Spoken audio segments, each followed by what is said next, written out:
A esta hora de la noche de lunes abrimos en la 8 Bierzo el programa La Tertulia, el espacio para la conversación con la compañía del director de la 8 Bierzo, Germán Gabela. Muy buenas noches. Buenas noches. Y hoy de Joaquín Sánchez Torné, director de Diario de León.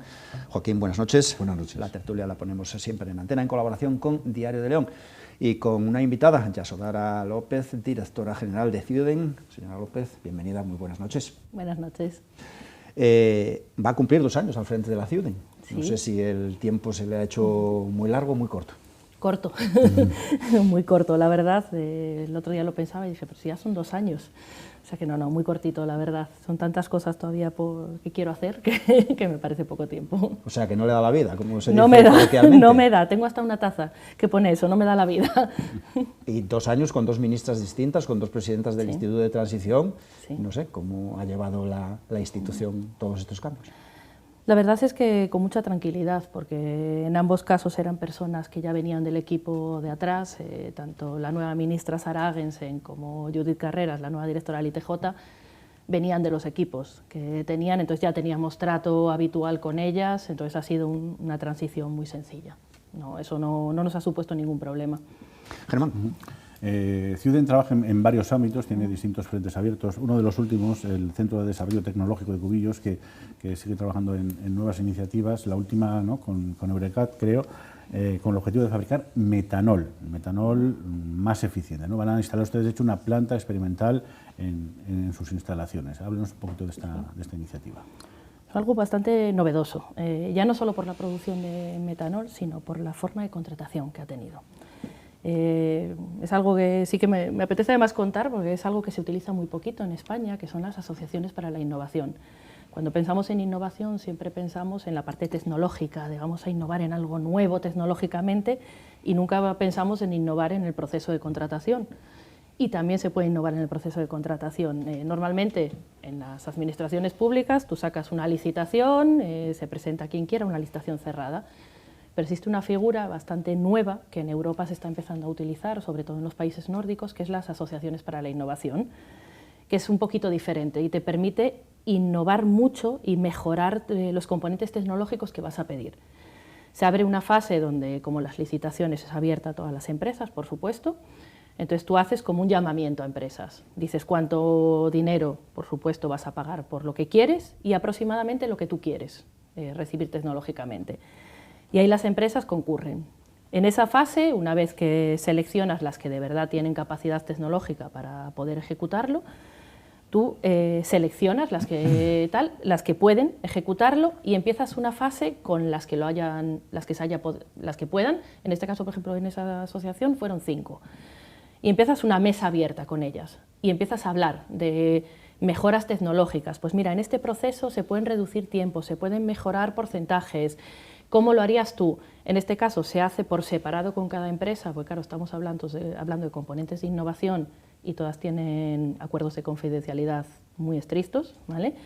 Y una vez que se acaba esa fase, tú decides con cuál de ellas te quedas y sacas ya la contratas con lo que has decidido, entonces mejoras mucho lo que vas a contratar, ¿sabes?, con lo que hay en el mercado, y puedes elegir quedarte con una o con varias todavía y seguir avanzando en el proceso. En este caso fue precisamente para la planta de Ifuel, de metanol. Tenemos otra asociación para la innovación en marcha también. En este caso sería para otro tipo de combustibles, para los SAFs, para el gas sintético, en realidad. Esta del metanol la ganó una empresa española, Eurecat. Estamos muy contentos con cómo quedó finalmente la licitación. Y es precisamente para utilizar el hidrógeno verde, que nosotros estaremos produciendo a finales de este año, ya empezaremos a producirlo, utilizarlo junto con el CO2 que se absorbe de las industrias que producen CO2, que todavía tenemos muchas, que es imposible que dejen de producirlo, y producir unos elementos que son unos carriers, se llama, que es una forma de almacenar el hidrógeno para poder utilizarlo, en este caso en forma de metanol verde. En el otro caso, lo que os hablaba es de gas natural sintético, que también en esa asociación para la innovación tenemos otras 2 empresas también españolas, además. Tenemos a Técnicas Reunidas y Acid Out. En esa hemos decidido de momento quedarnos en la fase de innovación con las 2 empresas, que continúen estas 2 en la fase de innovación, contratadas las 2, y cuando llegue la fase de ejecución elegiremos a una de ellas. Sí, a mí me gustaría que, porque ha dicho que la transición con los equipos nuevos de las dos ministras que han pasado por el ministerio del que eres competente, Ciudén, ¿no? Esa transición ha sido fácil, pero la transición está siendo sencilla para la economía del Bierzo, es decir, o dicho de otra manera, ¿Ciudén está cumpliendo los objetivos que se marcaron en el nacimiento de Ciudén o está muy lejos todavía de esos objetivos? Ciudén ha cambiado mucho. De hecho, no sé si lo sabíais, hoy cumplimos 19 años. Hoy, justo hoy, cumple 19 años la fundación, está hoy de aniversario 19 años en concreto. Y ha cambiado mucho, claro, ha cambiado mucho hasta sus estatutos, han cambiado mucho. Y dentro de esos estatutos están un poco sus objetivos.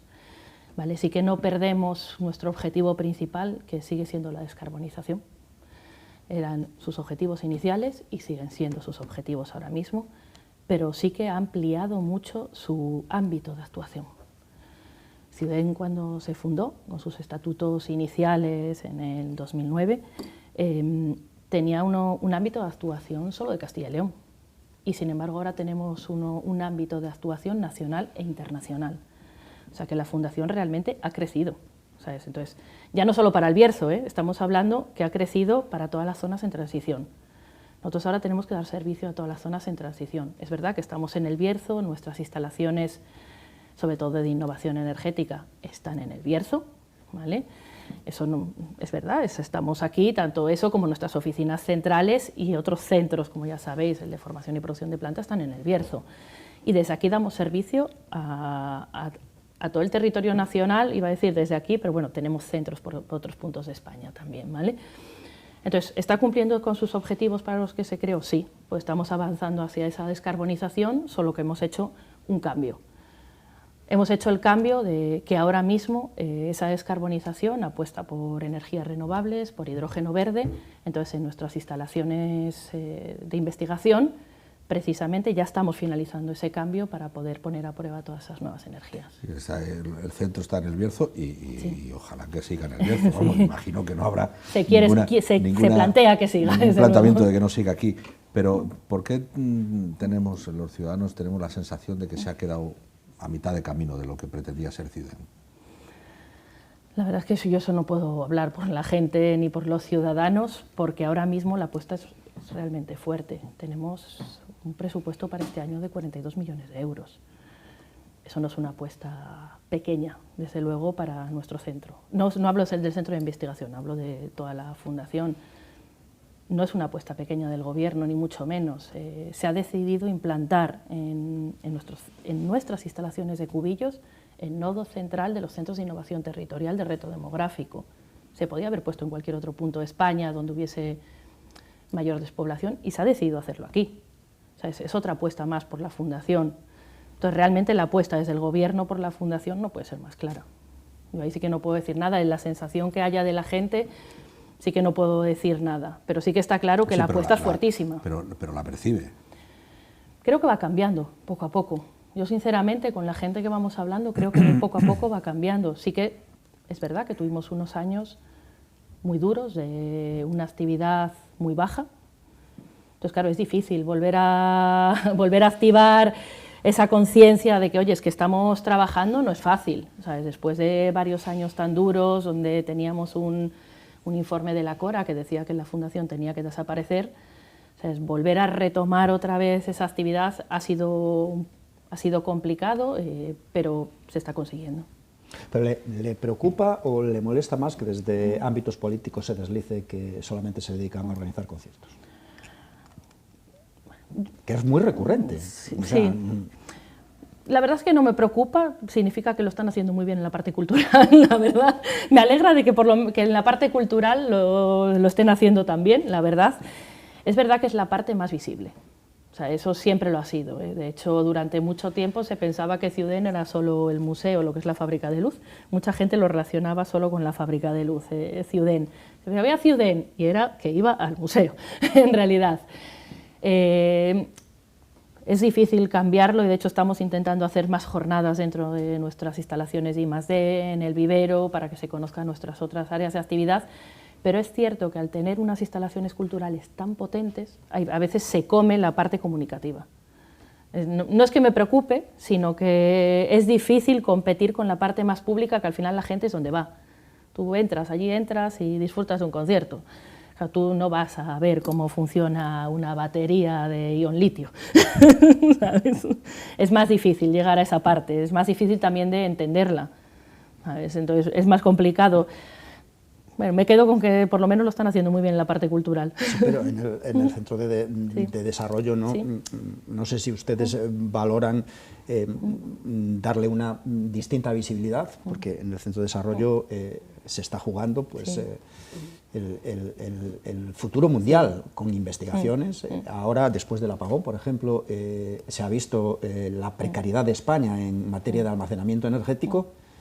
Ahí hay en marcha muchos procesos de investigación que tienen que dar respuestas a estos procesos. No sé, estamos abriendo más. De hecho, yo creo que convocamos cada poco a los medios de comunicación a conocer lo que estamos haciendo. Creo que el viernes estuvisteis viendo un poquito lo que estábamos haciendo allí, pero también es cierto que ahora estamos en un punto delicado. Estamos en un punto delicado porque nos están llegando todos los equipos.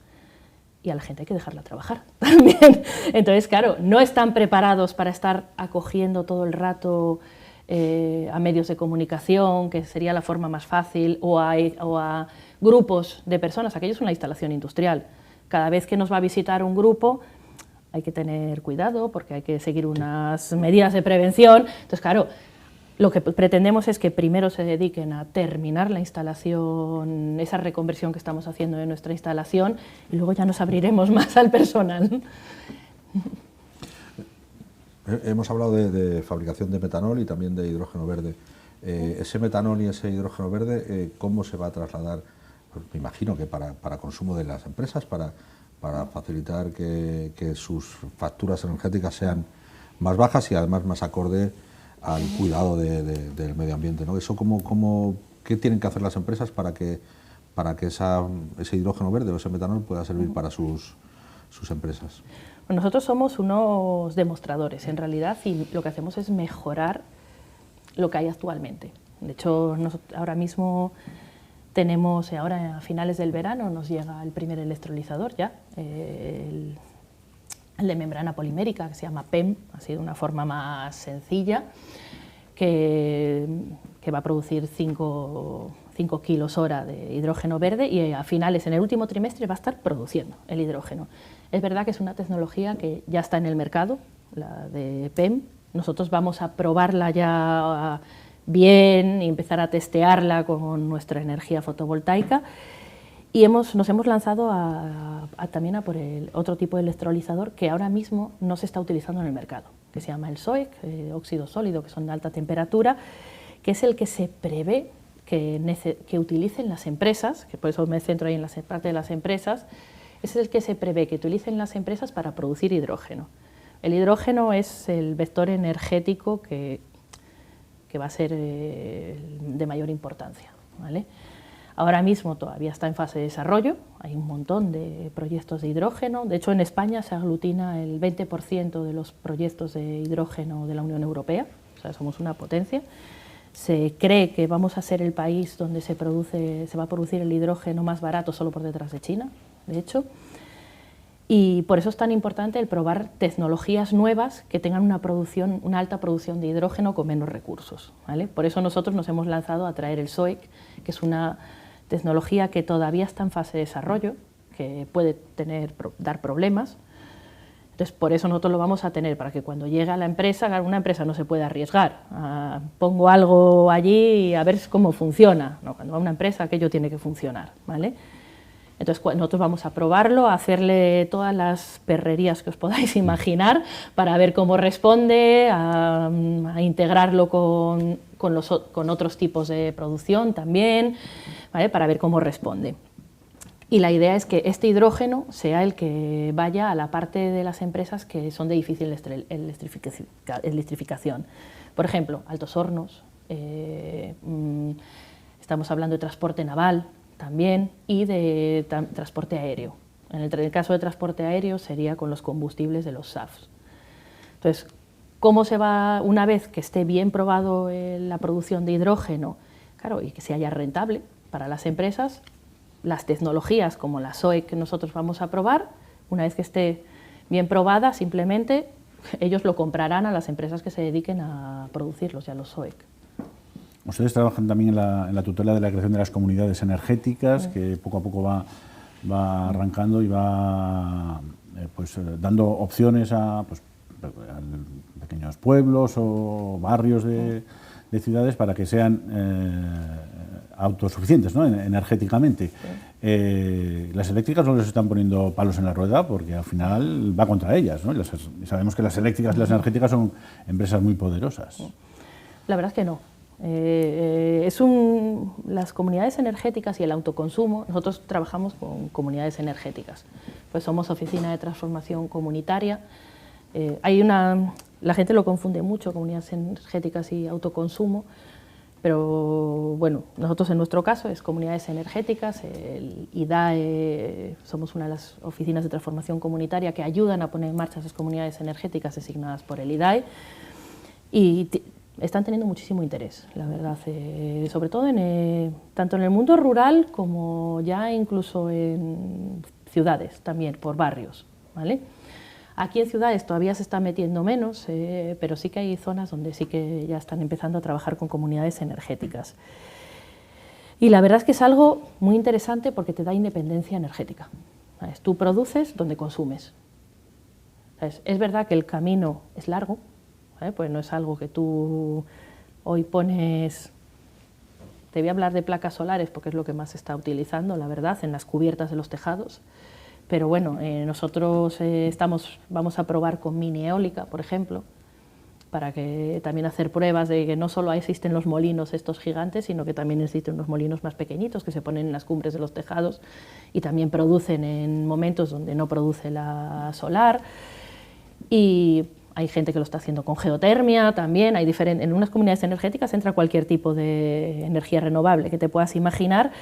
Y es verdad que, claro, los pueblos donde están empezando a montarlas, y hay uno, por ejemplo, en Salamanca, que ya está funcionando, en Valde la Casa, claro, ellos ya se han conseguido desenganchar de la línea. Claro, eso es maravilloso. Y no solo se han conseguido desenganchar, sino que con los excedentes que producen, porque eso es al final la idea que tiene una comunidad energética, con los excedentes que produces, que tenga un retorno social, por decirlo así. Ellos, con los excedentes que están produciendo, lo que han hecho es poner un cargador eléctrico para un coche eléctrico que han adquirido el pueblo, y ese coche eléctrico está a disposición de todos los vecinos para desplazarse al centro de salud más cercano, de forma gratuita, completamente. Eso, ¿a quién no le gustaría en su pueblo tener algo así? O para ir a comprar, la gente que viva en el pueblo. Pues ellos es un poco el modelo que están siguiendo, ya lo han conseguido. Entonces siempre lo ponemos de ejemplo porque es verdad que es un ayuntamiento de Castilla y León que ya lo ha conseguido, que va un poquito más avanzado, empezó antes. En nuestro caso, gracias a la Oficina de Transformación Comunitaria, que tras Enercil, que gestionamos desde aquí, se han puesto ya en marcha 4 comunidades energéticas en León, 3 de ellas en El Bierzo, en Pobladura de las Regueras, en Lillo y en Cubillos, otra ya fuera del Bierzo y otras 5 en Orense, a las que les hemos dado soporte porque no tenían oficina de transformación comunitaria. El interés es verdad que está siendo muy grande y los beneficios son tremendos. De momento las grandes energéticas no están poniendo un problema. Porque todavía no lo ven como una amenaza. Todavía no lo ven como una amenaza. Las grandes energéticas, solo con la tramitación que tiene que hacer, Sí. ya les vale la tramitación Sí. que hay que hacer para Sí. esto, porque ninguna localidad, ninguna entidad de población, bueno, menos si son juntas Sí. vecinales, pero yo me atrevo hasta que Sí. ningún ayuntamiento, o es muy, muy grande y tiene muchísimos recursos técnicos, son capaces de poner en marcha una comunidad energética si no es con un asesoramiento Sí. como el que ustedes Sí. ofrecen, porque, no Sí. sé, serán toneladas de expedientes los que hay que tramitar. Por eso os decía que es verdad que la tramitación es Y complicada. expedientes complejos. Sí, sí. Pero en el momento que la gente se dé cuenta del ejemplo de Valde la Casa y luego, dentro de poco, porque no faltará mucho para que se empiece a instalar ya en Lillo del Bierzo, yo creo que deberán ir en cascada los pueblos a este tipo de planes. Sí, y encima, una vez que ya tú tengas vecinos, pueblos vecinos que lo han hecho, al final es mucho más fácil, porque la tramitación es siempre la misma. Muchos estarán pensando, bueno, esperando a ver, voy a esperar, pero bueno, pero hay ya un ejemplo completo de desenganche. Sí. Los pueblos que llamen al municipio y los municipios del Bierzo que llamen al municipio salmantino de Val de la Casa. Val de la Casa, sí. Val de la Casa, que llamen y se interesen por esta iniciativa, porque... Sí, ellos además empezaron con una fase pequeña, ahora ya con una fase más grande y van avanzando. Porque la factura eléctrica de los municipios es una de las grandes facturas que tienen que afrontar. Al final se quedan solo con los mínimos y no pagan nada más. Yo supongo que por ignorancia, ¿no? Pero yo le iba a preguntar cuál era el papel de la ciudad en esto del reto demográfico, ¿no? De cómo eso... Ese ejemplo de Val de la Casa, del coche eléctrico para que lo usen para ir al centro de salud, porque siempre se ha hablado de que uno de los grandes hándicaps para vivir en los núcleos rurales es la cercanía de un centro de salud, en fin, la telefonía y todo este tipo de cosas, o incluso los beneficios fiscales por vivir en un centro, o sea, en un núcleo rural. Ese es un buen ejemplo, pero ¿qué más ejemplos hay de la función de Ciudén en la cuestión del reto demográfico, para quien se sorprende que haya una mezcla tan curiosa, ¿no? Es verdad que es curioso. Ciudén, bueno, reto demográfico se lleva desde la Secretaría General de Reto Demográfico, con Paco Boya a la cabeza, y desde, bueno, hace ya más de 2 años se puso en marcha desde la Secretaría General una iniciativa que se llamaban los Centros de Innovación Territorial, que eran unos centros que lo que hacía era recoger el tejido que ya existía en algunas zonas, ¿vale? Y darle un impulso, ¿vale? Pues, un tejido asociativo en muchos de los casos, a veces eran pues, desde una fundación a una asociación, y siempre con la participación también del tejido también un poco más representativo de allí de la zona y de las diputaciones, ¿vale? Entonces, a través de las diputaciones creaba esos centros de innovación territorial. Por ejemplo, en Teruel había una asociación que estaba teniendo, bueno, mucha relevancia, que se llamaba Padrina un Olivo, y estaban poniendo en marcha un montón de iniciativas. Era una gente muy joven, ¿vale? Entonces hablan con la Diputación de Teruel, oye, mirar que está esta iniciativa, gente muy jovencita, con muchas ganas. Entonces, para hacer una transferencia presupuestaria es mucho más fácil a través de una diputación. Entonces se crea un modelo de gobernanza entre esa asociación, otras entidades del territorio y la diputación, y se le transfiere un aporte económico, siempre que tengan un proyecto con algún componente innovador. Innovador no a nivel tecnológico, a veces es tecnológico, a veces es a nivel social, la innovación que tienen, no tiene por qué ser a nivel tecnológico siempre. Por ejemplo, en Cáceres y en Badajoz sí que apuestan por la innovación tecnológica mucho. Entonces, tenía que ser, por supuesto, en sitios donde hubiese problemas de reto demográfico. Estamos hablando de sitios con problemas de reto demográfico. Y ponen en marcha como un piloto de 8 centros de innovación territorial en lugares donde hay problemas grandes de despoblación, León entre ellos. También con Diputación de León, León entre ellos. Y empiezan a ver qué tal funciona. Bueno, empieza a funcionar bien, pero claro, se empieza a crear cada vez más demanda. Oye, es que esto empieza a funcionar, empiezan a salir proyectos, sobre todo proyectos pequeñitos, pero que empiezan a funcionar, proyectos en muchos de los casos de gente que vive en el territorio, proyectos empresariales en muchos de los casos también, y que le piden ayuda a los centros de innovación territorial. Yo quería hacer un proyecto, ¿y cómo lo hago? Tal, bueno, y empieza a crecer. Entonces, desde la Secretaría General de Reto Demográfico, viendo cómo podían gestionar eso, que ya empezaba a ser una red a nivel nacional, hablaron con nosotros, Paco y yo, estuvimos charlando un día de cómo se podía crear un nodo central que diese soporte a todos esos centros, porque en muchas de las ocasiones había un técnico de Diputación cuando lo había, cuando no era que le dedicaba unas horas a la semana y poco más, ¿vale? Entonces, oye, mira, para seguir esas pautas de cómo tiene que ser un centro, cómo tiene que funcionar, dar mejores servicios, ¿qué podemos hacer? Y, bueno, desde la Fundación le dijimos, nosotros os podemos prestar ese apoyo para crear el centro aquí en Cubillos. Eso, por supuesto, aquí en Cubillos. ¿Qué os parece? Les pareció bien y se creó aquí en Cubillos para dar soporte a todos esos centros de innovación territorial que ya había. Ahora mismo, en vez de 8 que era al principio, son 20 centros. Se ha reforzado sobre todo la parte noroeste de España, que es donde hay muchos problemas de despoblación, ¿vale?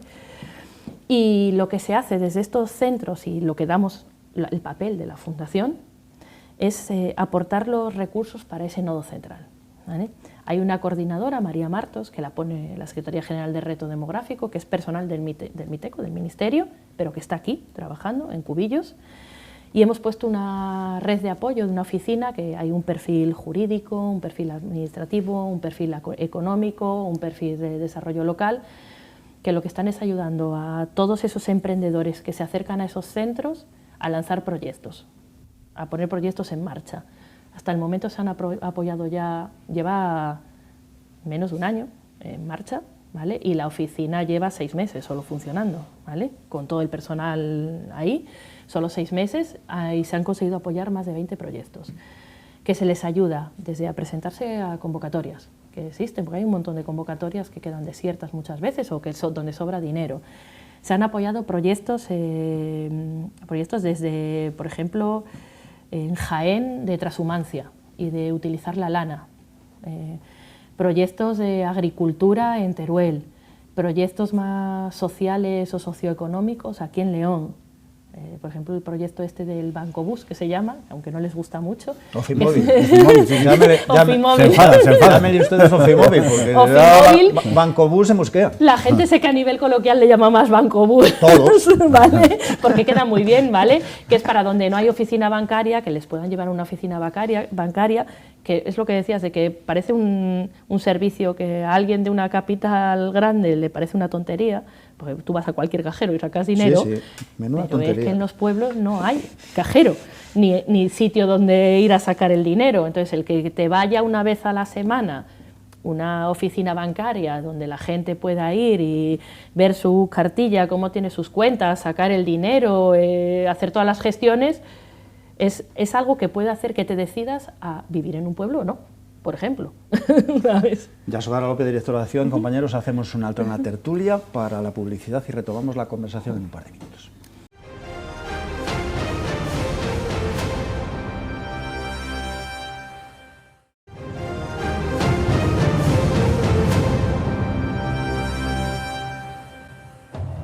Seguimos en la tertulia hablando con la directora general de Ciuden, Germán. Sí, la última vez que nos visitó Yasodara aquí en la 8 Bierzo, en esta tertulia que hacemos en conjunto con el Diario de León, hacíamos un poco de balance de las ayudas que el Instituto de Transición había otorgado a las empresas, ¿no? Para puesta en marcha de empresas o para el desarrollo de empresas, y veíamos que solo se había beneficiado un proyecto. Entonces, nos dijo usted que quizás hacía falta más pedagogía para que las empresas tuvieran conocimiento de esta línea de ayudas para poder acceder a ellas. ¿Ha mejorado en este año y pico que ha transcurrido desde que estuvo usted aquí ese grado de conocimiento por parte de las empresas de las ayudas que otorga Ciuden? Bueno, no las otorga Ciuden, ¿eh? O el Instituto de Transición, claro, son ayudas del Instituto para la Transición Justa, o sea, que los que mejor os podrían hablar es el Instituto para la Transición Justa, que son los que lo conocen en profundidad, no yo, ¿vale? Pero sí que ha mejorado. De hecho, ahora se va a abrir una nueva convocatoria para empresas y es verdad que está teniendo más acogida por parte de los empresarios que están acudiendo a las reuniones. O sea, eso por lo menos significa que sí que ha mejorado. Entonces, ahí sí que hay esperanzas de que en esta nueva convocatoria, al haber tenido más difusión y más, haber hablado más directamente con la gente que puede estar interesada, se sabe que por lo menos en total hay unos 600 proyectos, no estoy hablando de aquí solo, ¿vale? Hablo a nivel nacional, ¿vale? Que hay en cartera unos 600 proyectos que se podrían presentar a estas ayudas. Entonces sí que está teniendo más acogida. Que ha vivido todo el proceso desde hace ya tiempo. Uno de los principales problemas, o al menos las quejas que de muchos ayuntamientos, era que tenían muy poca capacidad para presentar unos proyectos que cumplieran todos los requisitos, ¿no? Supongo que por asesoramiento o por lo que fuera. ¿Es eso lo que ha mejorado? Es decir, ahora los ayuntamientos que impulsan esos proyectos las propias empresas que también se apoyan en la Diputación o en los ayuntamientos, tienen más conocimiento y los proyectos están más formados, digamos. Bueno, yo a Germán le estaba respondiendo a las ayudas empresariales. Esas son las ayudas a infraestructura. Son dos líneas diferentes. Distintas, una es para empresas, que son diferentes. Hay para grandes proyectos empresariales que se han destinado, bueno, las últimas ayudas que tiene que salir ahora la resolución definitiva de las últimas de proyectos empresariales, además, fueron más de 50 millones de euros y ahora van a salir otros 28 millones de euros en la nueva convocatoria. Y los proyectos empresariales, las infraestructuras, hubo una primera línea de 100 millones, que es donde muchos ayuntamientos pequeñitos, efectivamente, pues eso, tenían pues esa sensación de que les costaba llegar, porque es verdad que se pedía mucha documentación para esos proyectos. Se sacó una segunda línea de 25 millones de euros para proyectos también de infraestructuras municipales, y se debió, ahí algo, desde luego se mejoró, porque se han quedado fuera muchos, no porque no cumpliesen, sino porque no había presupuesto. O sea, realmente se podían haber adjudicado muchos más, lo que pasa es que, claro, ya no había presupuesto, solo había 25 millones de euros, entonces se han quedado muchísimos fuera, que podrían haber sido beneficiarios porque presentaron un proyecto de ejecución perfecto, que podía haber sido beneficiario, que sí que es verdad que, bueno, les queda todavía el Fondo de Transición Justa que manejan las comunidades autónomas, donde igual podría ese Fondo de Transición Justa igual podría rescatar alguno de esos proyectos de infraestructuras municipales. Pero es verdad que en esta segunda convocatoria se han quedado proyectos fuera que perfectamente podían haber sido beneficiarios. O sea que ahí han cumplido de sobra, los ayuntamientos. Y no hay ninguna, bueno, claro, no hay presupuestos generales del Estado, por lo tanto, no hay manera de aumentar esas líneas de apoyo. Es que lo primero, que no hay presupuestos generales, o sea, imposible. Y aparte es que eso era dinero de Fondo de Transición Justa. Era un dinero específico que era para eso, y eso no se puede incrementar, viene de Europa y no se puede incrementar. Sí, pues nos hemos hartado de escuchar al presidente del Gobierno diciendo que aunque no haya presupuestos puede haber modificaciones de crédito de unos ministerios a otros. O sea, que lo que pasa es que, claro, sobre todo si estamos hablando de fondos PRTR, los plazos son realmente ajustados. En junio del 2026 tienes que tener ejecutado y empezar a justificar. Y junio del 2026 es ya. Ya. Pues el Ponferlino no sé cómo irá. El Ponferlino llega. Yo estoy convencida de que llega porque, bueno, el Ponferlino lo sigo muy de cerca, además.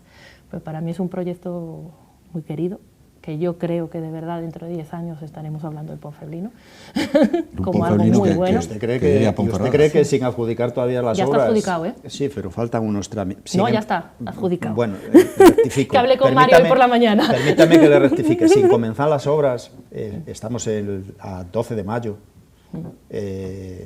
A 30 de junio yo creo que llegan, que es cuando tienen que acabar.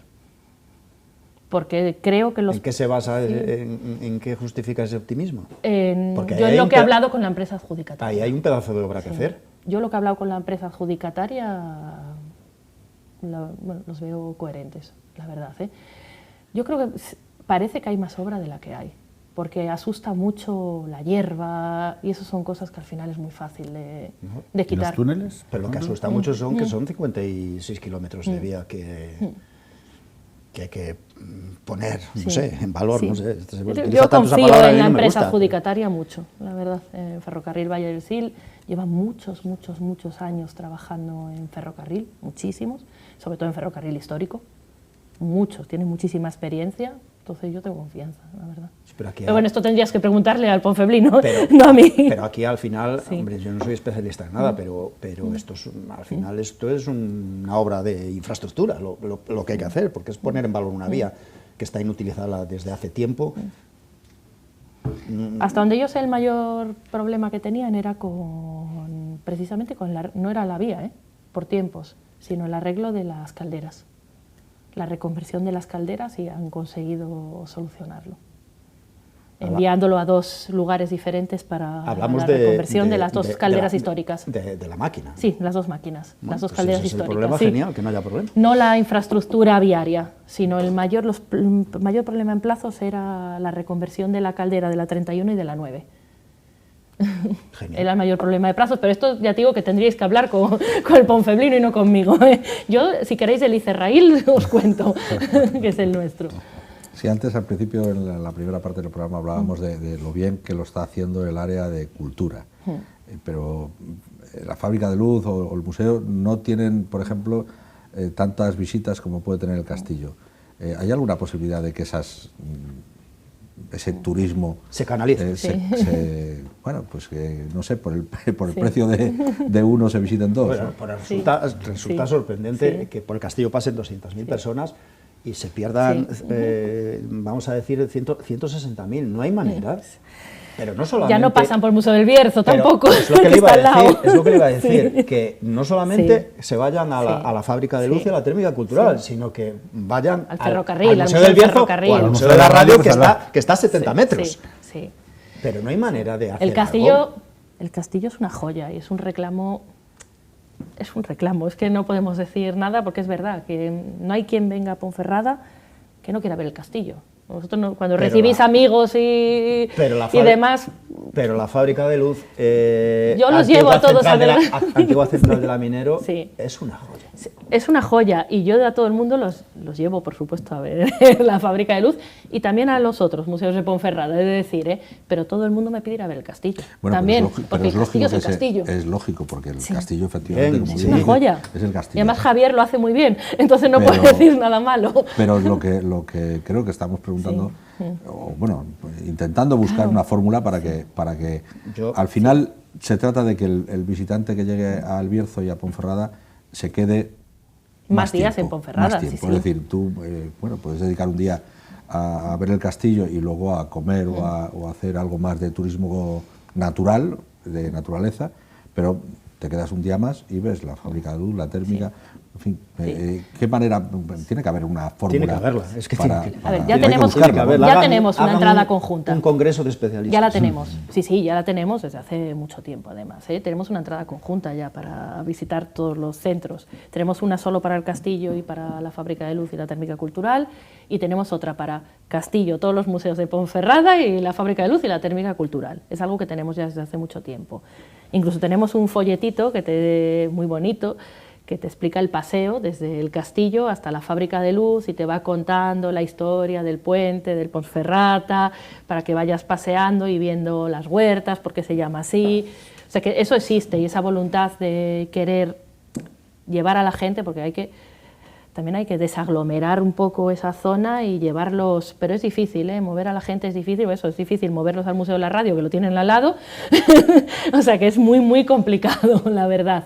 Pero sí que existe esa voluntad, existe desde hace mucho tiempo, tenemos en activo esa entrada conjunta que funciona, o sea que es verdad que funciona, sobre todo cuando hay mucho número de visitantes, funciona especialmente, y a mayores ahora se firmó hace muy poquito un protocolo con el Ayuntamiento de Ponferrada, y dentro de ese protocolo se ha creado una comisión específica para el área de turismo y cultura, para que periódicamente se reúnan y busquen esa combinación de unir fuerzas, precisamente para reforzar todo el área cultural de Ponferrada, uniendo esfuerzos entre el Ayuntamiento y nosotros. Al final estamos todos en Ponferrada y lo que queremos es eso, que si en vez de un día la gente está 3, pues mejor para todos, la verdad. Pero me imagino tendrán que hablar también con los operadores turísticos, que son los que a los viajes organizados son los que les marcan la pauta, ¿no? Sí. No digo ya los visitantes individuales, que bueno, eso es un trabajo más sobre el terreno, pero los operadores turísticos les venden ese pack para que... Sí, también. Pero no acaba de triunfar, entonces. La gente muchas veces solo quiere ver el castillo y volverse al parador de San Marcos. El castillo, las médulas y se acabó, ¿no? El castillo, las médulas y poco más. Y claro, comer entonces hay veces que se va, poco a poco se va incluyendo. Para daros un dato, cuando empecé en la dirección del museo yo, en el 2011, la fábrica de luz tenía 11.000 visitantes, ¿vale? En aquel momento tenía aproximadamente 11.000 visitantes. Hemos cerrado el 2024 con 29.000. O sea que sí que hay un cambio notable de interés. Es verdad que hasta ahora costaba mucho el tema de patrimonio industrial. Era algo como que a la gente, a mí me parece un sitio, la fábrica de luz en concreto me parece increíble, espectacular. Es precioso, cualquiera que entra allí se queda alucinado con el espacio. Bueno, y por ejemplo, los que hacen la visita guiada, todavía más. De hecho, mira, se va notando que cada vez hay más gente que opta por la visita guiada. Aunque tenga un coste más elevado, la gente opta por la visita guiada. O sea, es cada vez más. O sea, que eso es que va generando más interés. Es verdad que la apertura de la térmica cultural, que teníamos miedo de que quitase visitantes a la fábrica de luz, y ha sido lo contrario. Se retroalimenta y han incrementado los visitantes. Entonces, a ver si poco a poco vamos a ir creando un núcleo de cultura que se retroalimenten entre el castillo, el Museo de la Radio, que a mí me parece una joya también, la verdad, pequeñito, me parece increíble. ¿Sabes? Es igual que cuando nos viene gente viendo a la fábrica de luz queriendo ver la locomotora, la 8 que tenemos allí. Y claro, nuestras guías que hacen siempre cuando ven eso, mandarlos al Museo del Ferrocarril. Si te gustan los trenes y las locomotoras, tienes que ir a visitar el Museo del Ferrocarril. ¿Y la térmica cultural qué es lo que más atrae? Entiendo que la exposición de Fuego Verde. La térmica cultural, la exposición de Fuego Verde y las actividades de Dinamizar TJ. Es verdad que se está generando ya una cultura de, oye, aquí hay actividad cultural, es verdad, y ya hay gente asidua que va siempre, que va viernes, sábados. Ya nos hemos abierto ahora, hemos ampliado el horario a los jueves también. Entonces, están empezando ya a ir visitas escolares también a la térmica cultural. Es verdad que Fuego Verde es igual que la fábrica de luz es una joya, o Fuego Verde. Y volvemos a lo mismo, ¿es suficientemente conocido? Sí. O si empieza a hacerlo. Tiene 2 añitos, va a cumplir 2 añitos de vida, es que es todavía poco conocido. Sí que es verdad que cuando nos ha visitado, ¿sabes?, periodistas, incluso nacionales, claro, cuando entran ahí, claro, es que no se lo pueden creer que tengamos algo así en Ponferrada, de verdad. Y cuando ya les haces la visita ahí y luego a la fábrica de luz, es que de verdad que no se lo pueden creer. Pero bueno, solo en su primer año de vida tuvo más de 25.000 visitas.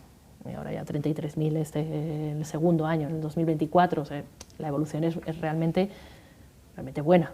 Pero ¿vale? Además tiene unas exposiciones temporales muy importantes. La de Eduardo Arroyo está próxima a vernos un poquito, que va a inaugurar en unos días, ¿no? Sí, vamos a tener una realmente interesante. Pero la de Eduardo Arroyo, extraordinaria. Pues vamos a tener una del nivel o incluso todavía más, ¿sabes? Diga algo. Todos los años intentamos tener una exposición de renombre. Tuvimos Eduardo Arroyo, tuvimos Altamira, siempre en colaboración con otras instituciones, y el día 29 vamos a inaugurar una nueva de Sorolla. Más una exposición muy completa. Vamos a tener 40 obras originales de Sorolla, con indumentaria, con joyería también de Sorolla, y no solo eso, además las obras son cedidas por prestatarios muy reconocidos, museos muy reconocidos y coleccionistas privados de todo el entorno nacional, y se va a complementar con 2 cosas, con una realidad sensorial, que es un cubo donde te metes dentro y vas a poder meterte dentro de los cuadros de Sorolla, y con una realidad virtual, que esta sí que va a ser muy interesante, porque con unas gafas de realidad virtual tú vas a poder pasearte por la playa de la Malvarrosa y ver cómo estaban allí Clotilde y María mientras las estaba pintando Sorolla, y tú te vas a poder meter allí dentro, incluso en el gabinete donde pintaba Sorolla. Son dos realidades así inmersivas que solo han estado en Madrid y en Valencia.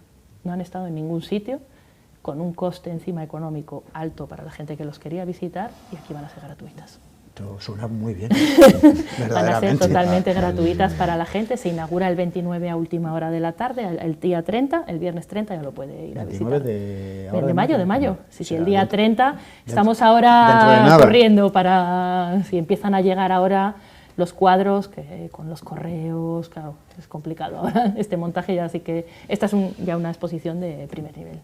O sea, al inicio del programa había presumido, no sé si esa es la palabra exacta, ¿no?, de la presencia de Ciuden en El Bierzo, en Ponferrada, en Cubillos, pero no hay esa implantación que tiene aquí, esa, digamos, implantación sociológica en el resto de la provincia, no se tiene esa percepción. Echa de menos apoyo político, apoyo institucional de la Diputación, de los ayuntamientos del resto de la provincia, lógicamente de los más potentes, pues por lógica León, San Andrés, es decir, de la institucionalidad de la provincia que sea de fuera del Bierzo, ajena al Bierzo.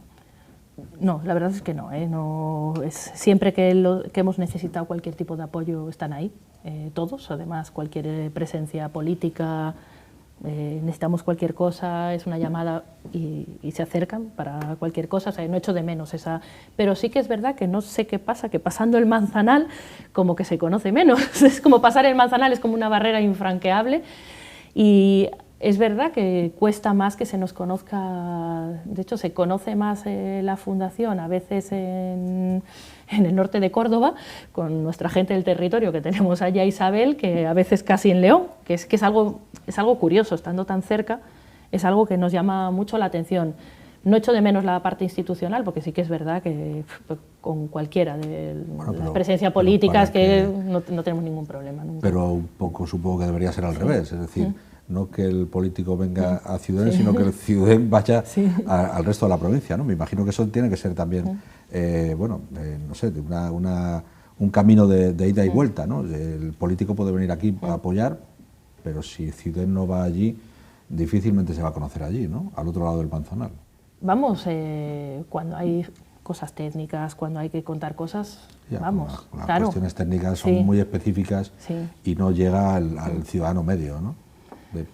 Es que estamos en los medios de comunicación. Básicamente porque yo interpreto que todo lo que se pueda dar a conocer va a tener más apoyo, aunque sea por cariño, ¿no? del resto de la provincia, ¿no? Sí. Claro, nosotros estamos, por ejemplo, ahora con las comunidades energéticas, estamos yendo a un montón de pueblos de León, de la montaña leonesa, a que se conozca, a que la próxima semana tenemos una jornada con la Cámara de Comercio y es en León. O sea que sí que vamos a un montón de cosas que no se conoce tanto, es cierto que a veces no, pero es verdad que nuestra actividad está más aquí. Entonces, claro, cuando hay que contar cosas, claro, tiramos más de contarlas aquí y de que sea al revés, que se acerquen a través. Además también somos muy de no, que vengan aquí, porque al final nos lucimos más y que vengan aquí y siempre, oye, se saca algo más, que aquí tendrá que pernoctar la gente, tendrá que comer la gente cuando hagamos que vengan aquí. De hecho, con esa relación más con la parte de Ciudad de León, por ejemplo, con el INCIBE. Con el INCIBE sí que tenemos una relación cada vez más fraguada. Este año ya vamos por la 3ª edición de las jornadas de ciberseguridad que va a tener lugar en julio. Tenemos ahora mismo 6 alumnos ya haciendo prácticas con nosotros en nuestras instalaciones de ciberseguridad y de IoT y estamos avanzando precisamente en convertir nuestras instalaciones en ese centro de ciberseguridad industrial junto con el INCIBE. Ahí Félix tenemos un buen aliado, la verdad. Bueno, es que eso es la lógica institucional, ¿no? Sí. Ellos tienen el conocimiento, ¿no? Nosotros tenemos las instalaciones, entonces es perfecto, no hay ningún laboratorio de ciberseguridad industrial en toda Europa, así, que pueda tener esas capacidades. ¿Y se montará aquí? Sí, en nuestras instalaciones ya estamos montándolo, ¿eh? De hecho, no es que se montará, es que ya estamos montándolo, estamos haciendo ya las inversiones. INCIBE y nosotros, ambos. Y entre las múltiples patas que componen Ciuden, está también el Ciuden Vivero. Creo que están a punto de concluir la primera experiencia como en formación en materia de fruticultura. ¿Cómo ha ido y tendrá continuidad a raíz de, visto cómo ha funcionado esta primera edición? Ha funcionado muy bien. Acaban el 25 de mayo, les queda ya muy poquito, están ahí terminando. La verdad es que hemos tenido suerte, porque las alumnas y los alumnos que han venido tenían muchísimo interés en formarse y querían trabajar en ese sector. De hecho, a gran parte de ellos les han ofrecido ya trabajo. O sea que eso sí que es algo muy positivo. Es verdad que nos pensamos mucho qué formación hacer con este programa Tandem. Era un programa extra, normalmente tenemos 2 programas, siempre uno arriba en Igüeña y otro aquí, en nuestras instalaciones de aquí, y nos lanzamos y preguntamos mucho a ver qué necesidad existía en el Bierzo de formación, que pudiese luego de verdad ser una necesidad que se transformase en trabajo real para la gente que se formase. Y dándole muchas vueltas vimos que había esa necesidad en fruticultura, de podas, injertos, que no hay profesionales. Ahora mismo para injertar un castaño te tienes que ir a buscar profesionales lo más cerca, Galicia. Lo más cerca y es difícil conseguirlos, pues están muy solicitados. Entonces, van a acabar todos, además los que empezaron van a conseguir todos, la verdad, pues son muy buenos. Y lo que os decía, que han hecho muchas salidas a centros y a ver a gente que se dedica a ello, y en esas salidas ya les han ido ofreciendo trabajo a muchos de ellos. Entonces, Nuestra intención es, en los siguientes programas, sí que mantener una pequeña parte de fruticultura, porque vemos que tiene salidas laborales. Estamos en la recta final. En la parte de empleo, ¿cómo está CIUDEN? ¿Ha cubierto toda la parte que tenía de empleo y sobre todo el empleo de calidad, que me imagino que es una de las cuestiones que echamos de menos en la provincia de León? ¿Empleo a nivel de CIUDEN, de personal Sí, de CIUDEN? sí. Sí. Bueno, ahora mismo somos 136 personas en la fundación, claro, con diferentes tipos de contratos. Hay gente que es fija, porque esto tiene un poco de truco, el número de 136.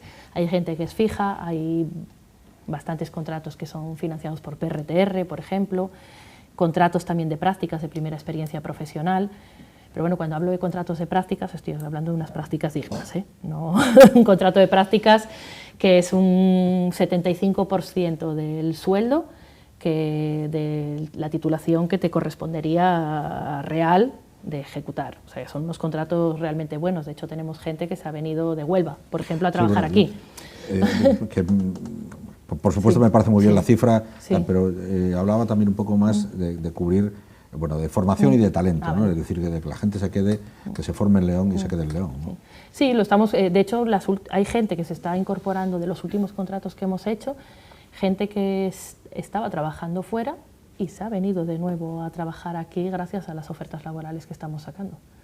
Gente que estaba incluso fuera de España trabajando y vio las ofertas que teníamos ahora y se ha vuelto otra vez, gente con un bagaje ya importante laboral. Y ha visto la oportunidad. A eso me refiero. Claro, y ha visto la oportunidad. Tenemos una compañera, por ejemplo, una ingeniera, que vio la oferta y dijo, mira, es la oportunidad de volver a mi tierra con un contrato bueno. Además, y sobre todo lo que decía ella es y en algo que tiene futuro. Exactamente. Que no es lo más normal en este Claro. territorio Sí. nuestro y en la época en Sí. la que estamos viviendo. Sí. O la coordinadora de reto demográfico, que está aquí, que era una persona que estaba en Belfast y se vino aquí a trabajar y dice que no quiere marchar de aquí. Bueno, esa tiene mucho trabajo, no sé si futuro, pero trabajo sí. Las gallas, Trabajo sí. como dirían los gallegos. Yasada Lara López, directora general de CIUDEN. Muchísimas gracias por estar en esta noche en la tertulia. Muchas gracias a vosotros. Germán, Joaquín, hasta Placer, un buenas próximo noches. lunes con un nuevo invitado o invitada aquí en la tertulia. Que pasen la mejor semana posible.